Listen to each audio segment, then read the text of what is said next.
Hello bachcho, let's read the question. The question says that a uniformly charged conducting sphere of 2.4 meter diameter has a surface charge density of 80 microcoulomb per meter square. What is the total electric flux leaving the surface of the sphere?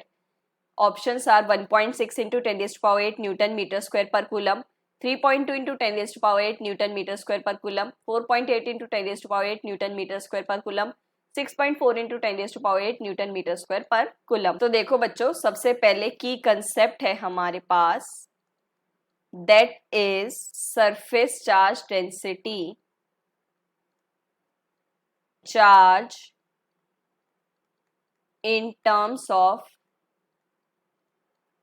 surface charge density, flux, permittivity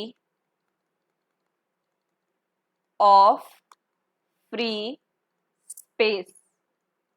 ठीक है बच्चों, तो देखो बच्चों, अगर हमारे पास ये कोई सरफेस है जो हम एज्यूम करते हैं एस, ठीक है बच्चों। सो अगर फ्लक्स की बात करें, सो फ्लक्स क्या होता है, that is number of electric field lines passing through that, right. E dot A होता है हमारे पास, और ये होता है हमारे पास that is Q enclosed by epsilon naught. ठीक है बच्चों, अब देखो हमें क्या दिया है, यूनिफॉर्म चार्ज कंडक्टिंग स्फीयर दिया है, मतलब कि यूनिफॉर्मली चार्ज है हर पॉइंट पर, राइट। सो जो चार्ज एनक्लोज्ड होगा वही उसका चार्ज होगा, राइट।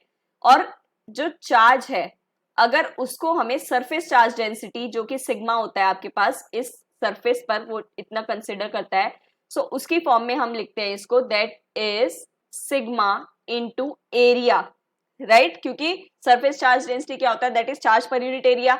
सो एरिया क्या होगा हमारे पास, surface area of sphere, that is 4 pi R square. ठीक है बच्चों, अब हमें दिया डायमीटर, सो डायमीटर क्या होता है, that is 2 times of R. So radius निकालने के लिए दैट इज डी बाई 2।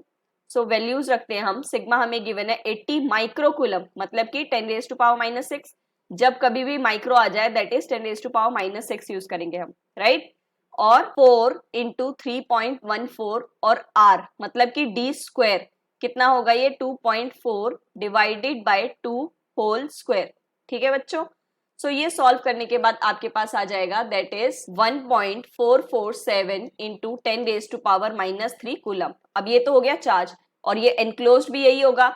सो देखो कितना हो जाएगा आपके पास flux, that is 1.447 into 10 raise to power minus 3, और हमारे पास value of permittivity for free space कितनी होती है, 8.85 into 10 raise to power minus 12 coulomb per newton metre square, right. ये भी कांस्टेंट है तो इसकी वैल्यू भी याद होनी चाहिए आपको, 8.85 into 10 raise to power minus 12। So ये सॉल्व करने के बाद आपके पास फ्लक्स आ जाएगा, that is 1.63 into 10 raise to power 8 newton metre square per coulomb. So that is the final answer and that matches A option. Hope you understand it well. Best of luck. Thank you.